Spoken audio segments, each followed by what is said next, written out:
সূরা আবাসা। রহমান রহিম আল্লাহ তাআলার নামে। সে নবী ভ্রুকুঞ্চিত করল এবং বিরক্ত হয়ে মুখ ফিরিয়ে নিল, কারণ তার সামনে একজন অন্ধ ব্যক্তি এসেছে। তুমি কি জানতে? হয়তো সে অন্ধই নিজেকে পরিশুদ্ধ করে নিত, কিংবা সে উপদেশ গ্রহণ করত, তা তার জন্য হয়তো উপকারীও প্রমাণিত হতো।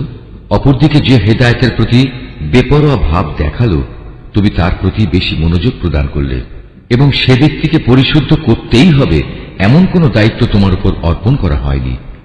অপরদিকে যে ব্যক্তি পরিশুদ্ধির জন্য তোমার কাছে দৌড়ে আসলো এবং সে আল্লাহকে ভয় করল, তুমি তার থেকে বিরক্ত হলে।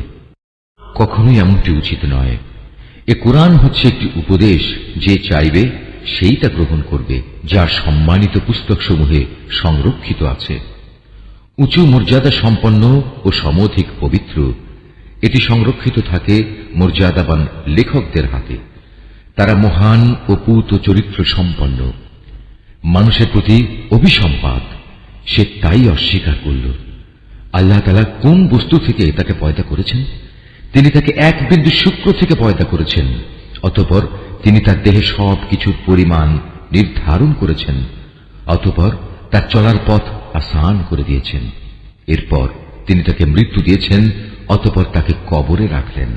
অতঃপর তিনি যখন চাইবেন তাকে পুনরায় জীবিত করবেন। কোনো সন্দেহ নেই, তাকে যা আদেশ করা হয়েছে তা সে কখনো পালন করেনি। মানুষ তার আহারের দিকেও একবার তাকিয়ে দেখা দরকার।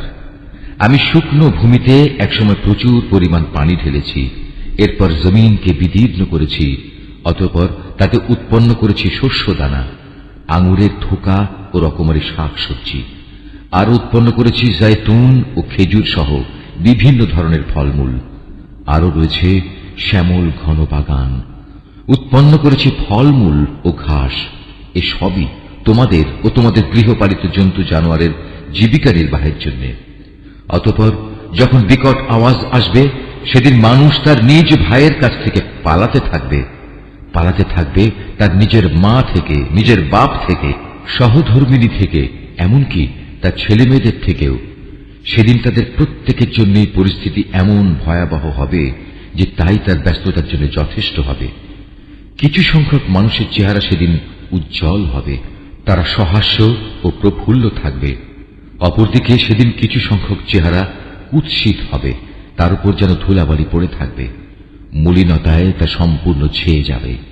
এই লোকগুলোই হচ্ছে কিতাব অস্বীকারী এবং এরাই হচ্ছে পাপিষ্ঠ।